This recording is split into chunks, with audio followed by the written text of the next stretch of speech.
Schedule is out. How will the Celtics get through the non-Porzingis portion, and what's the toughest stretch going to be? Let's talk about it right now on the Locked On Celtics podcast. Thanks to Blockbuster brand, it's holiday season. Drop Drew in the mix, and 3 from KP. No, we not on the Knicks. Flushing competition like Al on Giannis. Juice and Big Juice, still Beantown's finest. Banner 18 going up in the rafters. Watch the C's game in Locked On after. Karalis on the breakdown. Clutch like a tip from D. White on the breakdown. John on the mic, documenting domination. Matter pen a back bay, it's all C's nation. Rain and Jace, how we started raising business. How we finish. Locked On Celtics pod, home of the winners. Peace. Hey there, welcome back to the Locked On Celtics podcast. Right here on the Locked On Podcast Network. It's your team every day. We're here Monday, Wednesday, Friday for the next few weeks, and then middle of September, we're going to get back to the 5 days a week because training camp's going to open a little bit early. Celtics are going to be going to Abu Dhabi to play Denver, and we're getting ready to talk about the schedule. So, hey, make sure you're subscribed to this podcast. If you're new to the show, if you're just finding it, ring the bell on YouTube, subscribe on whatever app you're using to listen if you're in your car or at work or in the shower or whatever. So make sure you're doing all of that. I'm John Karalis, if you're new. I used to play a long time ago. Now I'm a Celtics beat writer at Boston Sports Journal. I've also written a couple of books.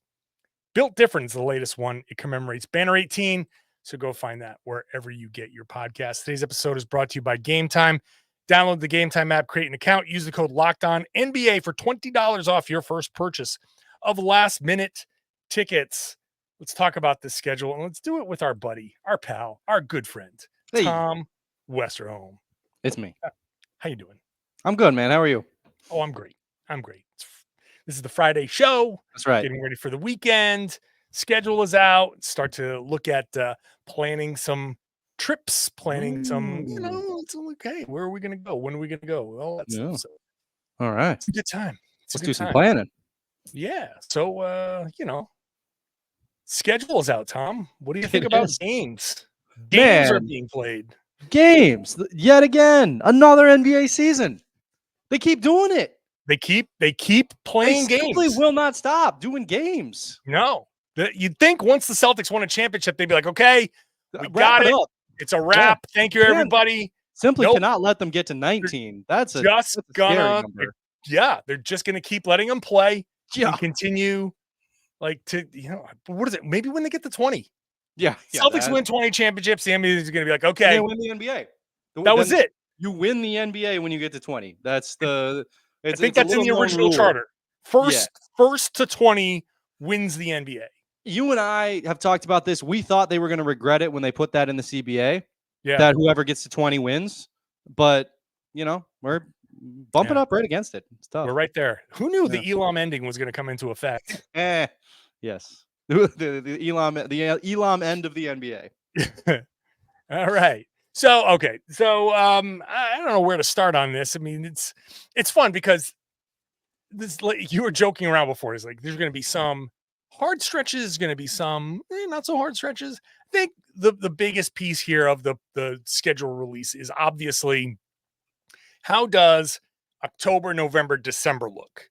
Because that's where they won't have Porzingis, and they have to figure out, can they get through these games without Porzingis, and can they, how hard is this stretch going to be? And I think for the most part, not so hard. My initial glance at the schedule is, November, December, except for one stretch at the beginning of December where it's 5 games in 7 nights. Yeah.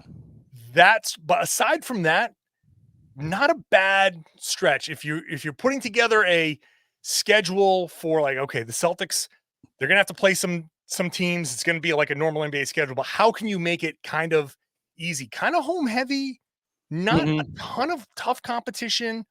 So I think the good news is the first couple of months, the non-Porzingis months, seem like, all right, not so bad. I think especially when you look at the quality of the road opponents, it's really, really not so bad. I mean, you got Indy on the road early on. That's not, that's not an easy one. The Bucks on the road in November. other than that, I mean, Cleveland in December, or Cleveland and Orlando in December. Other than that, it is, like you said, it's home heavy in the first part of the schedule.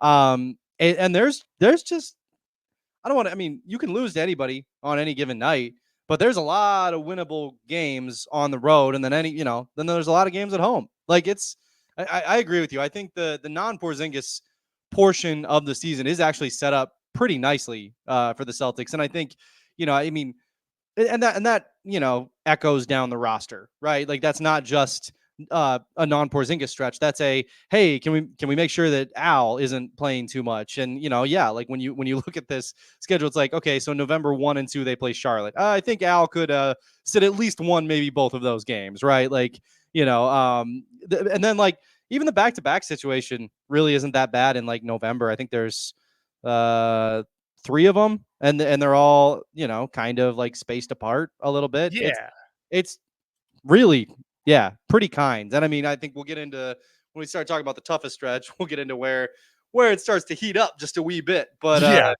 I think that opening part of the season, I mean, and then the NBA Cup will be an interesting wrench to throw into that. Having the defending champions play 5 games in 7 nights immediately before the I believe it's right before the knockout round of the NBA Cup, right? Like in December. It's we'll see how that goes, but yeah. Look, okay, so the NBA Cup, yes, but even the NBA Cup games, what's that? Washington, Atlanta, Cleveland in there. It's not exactly like the toughest of the groups. So even like with the special elements there, I don't think that's too bad. So looking at the October real quick, I did see some I believe, I don't remember what team they were fans of, but I did see some fans griping about how the Celtics had like an easy schedule in the playoffs, and then they also got an easy schedule in the NBA Cup. And I was like, okay, the NBA Cup is the first one where you actually get to complain. The Celtics earned their easy run in the playoffs by being the number 1 seed by 15 games.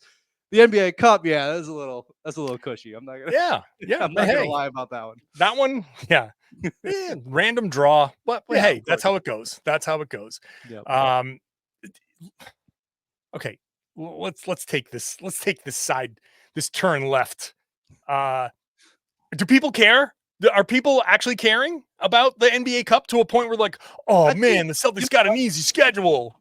I don't think they do as much as they care that not good things happen to the Celtics. Like I think it's really, which like, if you don't like the Celtics, like, it is a tough time to not like the Celtics. So, fair enough. But yeah. Okay. Well, that's really all I got. Well, tough blank. The Celtics early on, open up at home against New York. I do have a little bit of concern about opening night. I'm going to keep saying that till opening night ends and see if I'm right or wrong. But Brad Stevens had said the same thing. Like, I think everybody has concern when you're starting an NBA game and it's like, hey, everybody, remember, you're the champions. Look at this banner. Here are the rings. And everybody's like in this, you immediately get brought back to party mode. And the other team's sitting there like seething, like, we want that so bad. You sons, we're going to. And so I don't, the Celtics, I'm not saying they're going to win or lose, but if the Celtics did lose an opening night and Knicks spoil ring night, how many ring nights have been spoiled? I think it's just one of those. You're always playing a tough team anyway. You're always playing one of your tougher competitors. It's hard. It's almost like the Celtics, they can't win on a number of retire. Anytime something gets lifted into the rafters, the Celtics aren't going to win.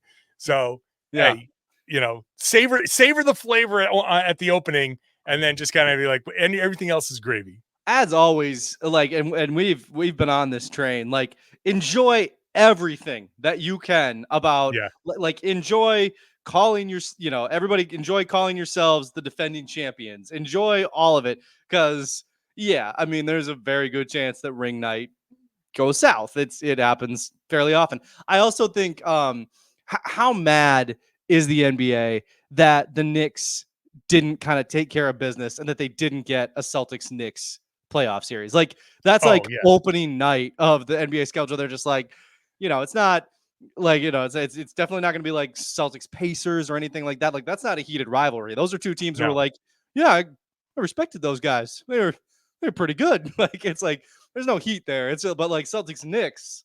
Now that has some that has some stank behind it, I would say. Yeah, absolutely. Absolutely. All right, we'll get into, let's continue this conversation about the Porzingis portion of the schedule, because I think this is the part where everybody cares about, whatever. By the time they get through this, then it's like, well, January is his ramp up, and then it's the All-Star break, and then it's the playoff, like basically the run up to the playoffs, and they're going to get serious and all of that. So we'll focus on this when we come back in a couple minutes here. Today's show is brought to you by Game Time. Game Time is going to get you last-minute tickets to the sports, but not just sports, to the events that you want: concerts, comedy shows, theater, anything that you want that's at a big venue that's selling those tickets online. You can get them at Game Time at killer deals, all-in pricing, and their lowest price guarantee. So it's a real great opportunity for you to get a good deal, especially it's the whole thing is last-minute tickets. So we're recording this on Thursday night. If you say Friday night, oh, wow, I didn't realize these people were in town, or, hey, let's go to a Red Sox game or whatever. Boom. You go, you can save up to 60% off buying last minute tickets. You can get flash deal that are exclusive in-app deals on select seats ahead of the event. You get zone deals where you pick the section and they pick the seats. And if you toggle the all-in pricing, you can get the price all up front, so there are no surprise fees. You can get a panoramic view from your seat, so you know exactly what you're getting into, and their lowest price guarantee means they'll credit you 110% of the difference if you find that same ticket somewhere else for less. So go download the Game Time app, create an account, use the code LOCKEDONNBA for $20 off your first purchase. Terms apply. Again, create an account, redeem the code LOCKEDONNBA, LOCKED, LOCKEDONNBA for $20 off. Download Game Time today. Last minute tickets, lowest price guaranteed. Thank you for making Locked On Celtics your first listen every day. Make Locked On NBA your second listen. No offseason in the NBA. Locked On NBA has got your daily analysis from the local and national experts. Hey, they call me that because I'm hosting the show on Wednesdays with Jake Madison.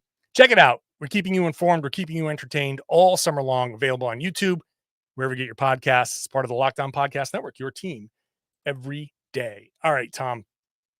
So just let's look at the nitty gritty here of the schedule. You open up, okay, the Knicks, then at Washington, at Detroit, should not be that big of a deal.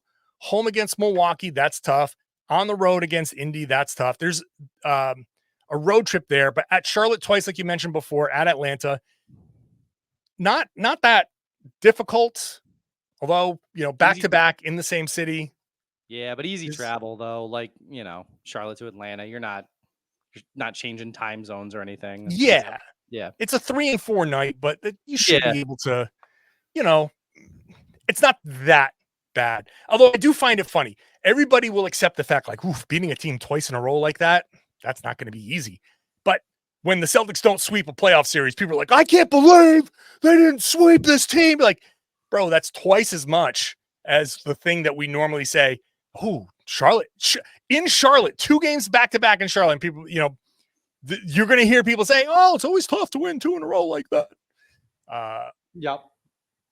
The game, this is the one game here, December 6th at home, Golden State. I love that Steve Kerr is coming to Boston right away. That's early. It's early. It's November. The Olympics are still going to be fresh. It may set a record, if it's possible to measure this, for the loudest boos ever for an opposing coach. I can't imagine another coach ever do. Has to, right? Like, Ime didn't get booed that loud, right? Like, no, because it was mixed, because there were people that were kind of like unsure or whatever. Yeah. No, yeah. I mean, Steve Kerr is going to be people are gonna strain their vocal cords for that one. It feels pretty universal. Now, all my homies, and I don't want to open up the Jayson Tatum stuff. I'm done talking about Jayson Tatum in the Olympics, but it's all of the Jayson Tatum, like, he should have played more, is entirely like 90% coming from the Boston side, right? So yeah, for sure. there are people on the national level going, yeah, he probably should have played, but the real vehement arguments are coming from the 617, 508 area. So it's gonna be very interesting, and I could not be happier to get that done. First of all, to have it while it's still fresh, but also get it and move on. Get it out of the way and not have it be like a March thing. And we have to reopen this wound in March, where the Celtics normally go on an early West Coast trip. I think their trip to Abu Dhabi kind of pushed off that West Coast trip. To get this done now is great. Oh, it's so good because the other thing too is it's like you think to yourself like, oh man, you could sell yourself on like, oh, it'd be nice to have this in like March when there's not that much to talk about and no. By March there will be whole new storylines. Like this is good. Like totally new things will be happening in March. To get this one now while it's fresh, that is maximizing a storyline. It's it's perfect. Yeah. There are other road games. So just let's go. Golden State, Brooklyn at home. Day off Milwaukee, day off Atlanta at home, Brooklyn on the road. Day game on the road at Milwaukee. Less than 48 hours, but like, still. Yeah, I got it. The home to Brooklyn back-to-back is not that bad. No. Couple days off back home, you're at Toronto, you're playing Toronto at home. Couple days off, play Cleveland. Couple days off, go to Washington. A lot of rest in that little stretch, That's a nice stretch. Come home. Early game against Minnesota on the Sunday, and then the Clippers on the Monday. I don't know if the Clippers game carries enough juice anymore. Where you look past, I think Minnesota is the juicier of the two games. Oh yeah. So, and then 3 days off before you go to Chicago. So that's a nice November. I like November. Yeah, I mean, if you count it out, let's see, we got like 1, 2, 3, 4, 5, 6, 7, 8, 9, 10, 11, 12, 13, 14, 15, 16, 17. That's like, so that's 6 games in 17 days. If you get like, I mean, I know there's like a tough 5 and 7 stretch coming up, immediately after that, but like 6 and 17 will get some legs rested up. Yeah. So you come back from, you go to Abu Dhabi. You've got 5 days off in the preseason. Yeah. There's a preseason back-to-back, which is dumb, but they're not going to play anybody. Baylor Shireman's going to get the start and play 40 minutes, whatever. And you get 6 days off before the home opener. And then there's just the only back-to-backs are a road back-to-back in Charlotte where you don't have to travel, the home road back-to-back where you're going to Brooklyn next, which is basically like the best possible travel you can have to go to another city. So that's all great. So easing into the schedule without Porzingis, love it. December, okay.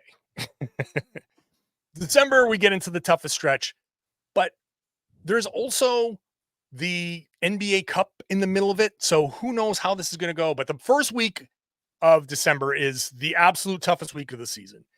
Sunday at Cleveland, Monday at home against Miami, Tuesday off, Wednesday at home against Detroit, Thursday off, Friday, Saturday, Milwaukee and Memphis back-to-back at home. Now, there are 4 out of those 5 games are at home, but it's a 5 and 7. Pretty nasty business, yeah. It's one of those, every team's going to go through it, so hey, it's going to happen. But this is, not only is it 5 and 7, Cleveland's a tough team, Miami's a tough team always. Milwaukee, obviously going to be tough.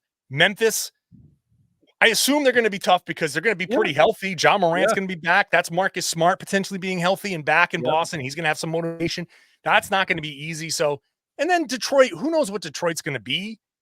Not great, but Detroit's always played Boston tough too. So that week is going to be a tough one. Gird your loins. That first week of December is going to be. And then it gets rough too, because then you look into the end of the month and it's like Orlando, Philly, Indiana, like over that, 23rd over Christmas and all that. Then you start looking into January and it's like January gets rough. January is a tough month. I think January. You said the 1 week is the toughest week of the season, and that's definitely true. But I think the toughest month of the season is very clearly January, where Yes. you've got a Minnesota, Houston, OKC, Denver road trip, which, that's tough. And then, like, what, 2 and a little bit less than 2 weeks later, you go out on another 4-game road trip with Yeah. Warriors, Clippers, Lakers back to back in LA, and then Dallas. I do not understand that scheduling for Dallas. That is not a schedule loss, but not far from a schedule loss in your finals rematch. Like that's a weird one to me. Yeah. And then even after that, it's like, you like kind of look at the rest of it. Like Pelicans aren't necessarily going to be an easy team this year. Like they're a home game. The Kings are a home game. January's got some potential to if the Celtics are able to build themselves a little bit of a lead at all in the Eastern Conference, January has a chance to take them down just a smidge. Yeah, that'll be a tough one. But here's the best part, though. If the projections are correct, January is when Porzingis is coming back. Yep. And now, what does that mean? Does that mean a little bit of a ramp up where he has to play 15, 20 minutes and it's not going to be the immediate, hey, Porzingis is back, plug him in 30 minutes or whatever, and he's going to be his typical self. There's going to be a curve there, even for a team that's completely, coming back from the championship. But just to wrap up, that first week of December notwithstanding, I think understanding that there's always going to be a tough stretch somewhere in most of these. You can't go 2 full months without a tough stretch. Right. All right. So you get that one. All right. Whatever. All that considered, kind of, I don't know, best case scenario without Porzingis, it's not exactly a murderer's row. A lot of like lesser competition gets out of the way early.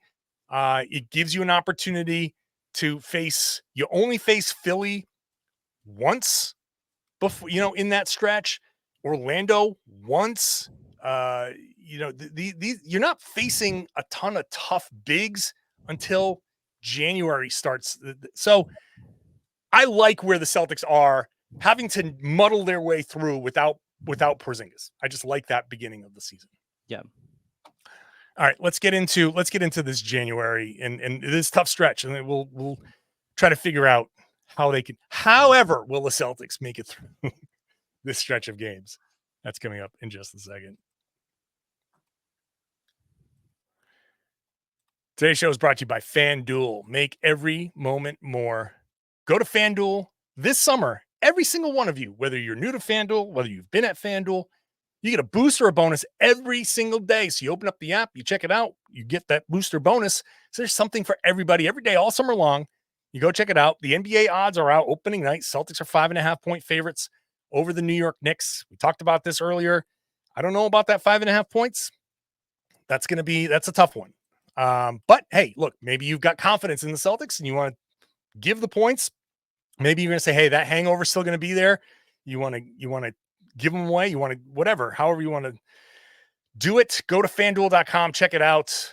Use the tools that they have because they're making sure that you can use your disposable income, set your budget, set your limits. So you're not going overboard.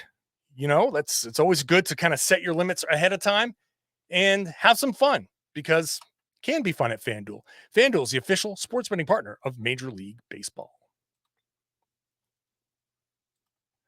Thanks for making Locked On Celtics your first listen every day. Go check out Locked On Sports today, streaming 24/7 on YouTube. It's on the Amazon free Fire TV channels app. And it's great. It's all the top stories, all sports everywhere. So it's a fun time. It's a fun way to keep up with everything. All right. So you talked about the schedule there a little bit. I think what this is, Minnesota, Houston, OKC, Denver road trip, come home for a couple of games, week, and then Golden State, LA, Dallas. That's the price of not getting that road trip. Because normally the Celtics have a December, yeah, West Coast trip, but sending them to the Middle East and then bringing them back and then saying in December, now you're going the opposite direction. It's too much. Now, this is also too much. But, and again, the argument would be, well, why the hell are you putting these teams in Abu Dhabi in the preseason for games that do not matter? Why are you doing this? Why would you do that? Why would you do that? Why would you? Money, right? So obviously they're making a ton of money. Emirates is the NBA Cup sponsor, and there's, you know, they want a little something. They want a little something for it. So okay, great. That's the deal. The NBA champs, what they thought was probably going to be an NBA Finals rematch in the over there. So okay, fine, done. This is what you have to do. They get it out of the way in January. February comes around. You have, you know, a few more road games: Philly, Cleveland, Dallas, New York, Miami, San Antonio. So Dallas and San Antonio are at home. Every other day, a little bit of a grind, but it's no back-to-backs there. So then you get into the All-Star break, and then, you know, you finish off the schedule.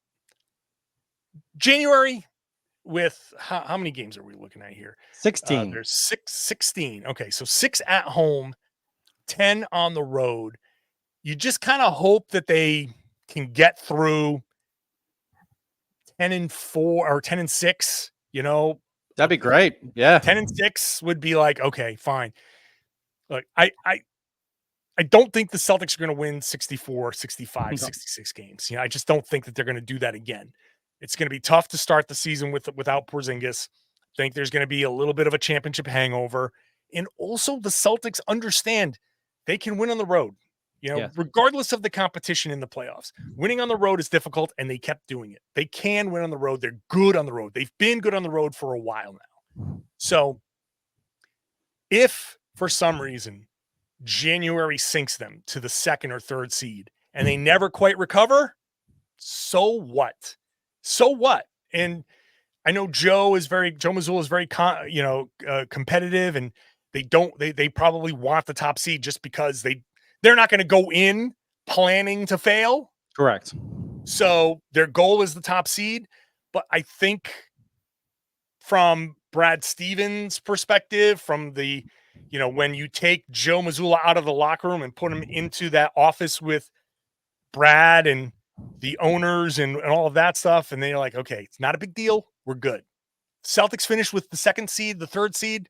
Obviously, depending on matchups, it could be a tougher road, but they don't see a team on this, you know, in this playoff run that I would look at and be like, oh God, they need home court against these teams. Doesn't matter. Like, I just feel like it's fine. So January is daunting.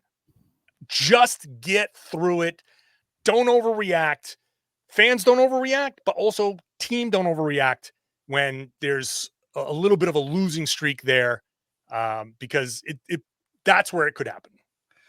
Fans are going to get so sick all season of hearing you and me say, like, it doesn't matter, just get to the playoffs healthy. But here's the thing, and we're going to, what's the date today? It is August. This is the August 16th episode. August 16th episode. On August 16th, it doesn't matter, just get to the playoffs healthy. And that's not to say that the Celtics are going to win for sure if they get to the playoffs healthy. It's just that we know they can. We know they can beat all these teams, whether they have home court or not, if everybody is in the lineup. And that should be 1,000% the goal, no matter what. You said maybe they slide out of the 1 seed. To be honest, I don't really care if they end up in the 4 or 5. I don't I don't think they're going to, but if the trade-off is like, hey, you can have the 1 seed, but everybody's a little banged up, or you can be the 6 seed and everybody's fine. Cool. Go with that, because you have this is the best roster in the NBA. At very least, it's the best roster in the Eastern Conference. But they're the defending champions. Get to the playoffs healthy, and that should be the goal here. Yeah, I think it's important for people to understand that this is the phase where the Celtics are. This is last year was the big win everything phase, and that's a fun year. But then you move past that, and that's right. You're like a grown up now. There's an aging process in sports, right? Yeah. You go from that plucky young team, and the Celtics have managed this really, really well because of the weird circumstances throughout this run. But here we are where Porzingis, you got Porzingis who knows what his future is going to be, his health and all of that stuff. But Porzingis is here. Al Horford's basically almost done. Yeah. You've got Drew Holiday in his 30s. Yep. Derek White's 30. Yeah. Right. So you can't push those guys too much. Derek White, super durable during his time in Boston. But you got to remember, his feet. What's that? Runs on the balls of his feet, so he's gonna be healthy. Right. But he wasn't all that durable in San Antonio. He has a history in San Antonio of like, oh man, he can't stay healthy. So great for him, and maybe it is the change in how he runs and all of that stuff. But also, I think the Celtics last year, aside from Porzingis, had pretty good injury luck. The games missed were mostly being safe with Porzingis. Porzingis could have played more regular season games. Yep. Guys resting on back-to-backs. And Tatum only missed just to sit out. Jaylen had what, like a minor, I think he had a minor injury last season. Nothing serious. Did he have a hamstring or something? Something. But these things, like Holiday didn't really miss a ton of time. White didn't miss a ton of time. These guys were all pretty healthy. So there's a potential here for like, oh, wow, yeah, you're going to go 2 weeks without Tatum. You're going to go 2 weeks without Jaylen Brown. That didn't happen last year. It's probably something that just by the nature of the game, it's going to happen, a sprained ankle where it's like, okay, they're without Tatum for 2 weeks, whatever. So the 64 wins, then if they get there, great. If I'm wrong, great. I'd rather be wrong that way. But they are whatever they win. I will gladly sacrifice 5 wins this season just to say the Celtics are not. If I was in charge, I'd be like, we are not playing Tatum more than 32 minutes this game.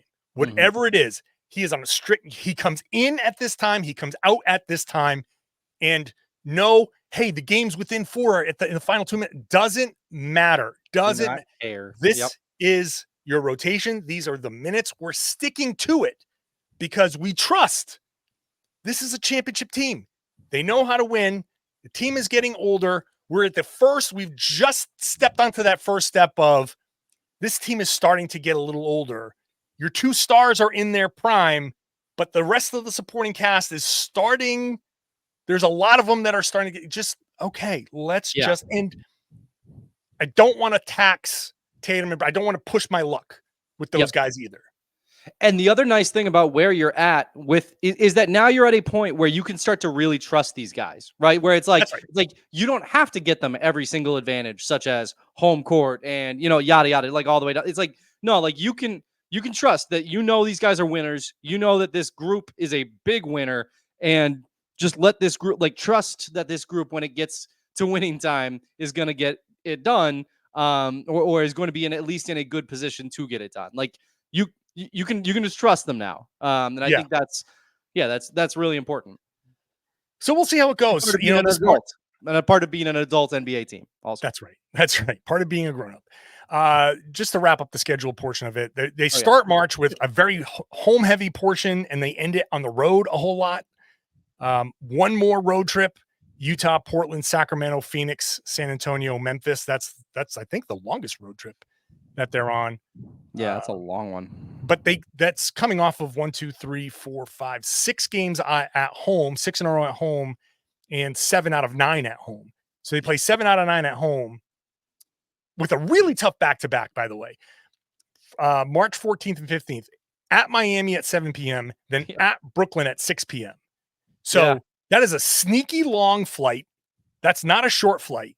Yeah. So you play in Miami, you wrap up, you take what, a 5-hour flight, or not quite 4 hours from Miami to New York. Yeah. So you're not getting in until at least like 7:00 game, done at 9:30 or so. You get your media, you get out of there, you get to the plane. You're not leaving till even if you're really on point, 11:30. If you're on point, yeah. If you're on point, and they never are. So let's say midnight. Midnight. By the time you fly, you're flying at midnight. You're getting into New York. You're not getting into your hotel until like 4:30 in the morning. Yeah. You turn around, you get a 6 p.m. start in Brooklyn. What? Like Yeah, that is screaming schedule loss. It is, Screaming actually. schedule loss. And which, like, the flight is the big thing. And also, not for nothing, like 2 days before that, they're home against OKC. Like, Yeah. really tough. That's You gonna be know, a tough game. tough game. 3 and 4 right there. Yeah. Denver, Portland, bad. Philly, Lakers, Utah's not good, but OKC. So you got 3 high-level teams. The Lakers are who knows, Might and be, 2 bad teams. But yeah. So anyway, then they finish Utah, Portland, Sacramento back-to-back, Phoenix, San Antonio, Memphis, and then April. Who knows what April's going to be? Miami, Phoenix, Washington at home, New York, Orlando. Another sneaky like. New York to Orlando is almost as bad as New York to Miami. It's kind of the same thing. You would save a half hour on that flight. Maybe not even. So tougher opponent on the back end too. Orlando's not going to be easy. They never are. So, and then Charlotte to finish things off. So if they need to make a run in April, they can. They've got who knows what Miami's going to be. Phoenix. But Washington, Charlotte, and head to head against New York, head to head against Miami. Those could be head to head against Orlando. Those could be important games. So. Yeah. All right, that's the schedule. That's the schedule podcast. That's Tom Westerholm. That guy right there on the YouTube page. All right, give us a thumbs up, Tom. I'll give you 2. 2. Give us the fireworks on YouTube. Exclusive. Wow, big firework, big grand finale. Thanks, Tom. Appreciate you. Fun on the YouTube page. Sorry, people who are listening. Just picture Tom with fireworks in the background. That's what it is. Hope you've enjoyed this podcast. Thank you so much for tuning in. Thank you for sticking with the show through August and September. 3 days a week for the next few weeks. Then middle of September, second or third week of September, we go to 5 days a week again. And then it's 5 days a week. And then post-game, every post-game, there's lots of podcasting here. So make sure you're subscribed so you can get this directly to your device. You can watch a show on YouTube. Ring the bell so you know when I drop a video. Get into the comment section. Let me know what you're thinking. And share the podcast. Tell everybody they should be listening to and watching the Locked On Celtics podcast here on the Locked On Podcast Network. It's your team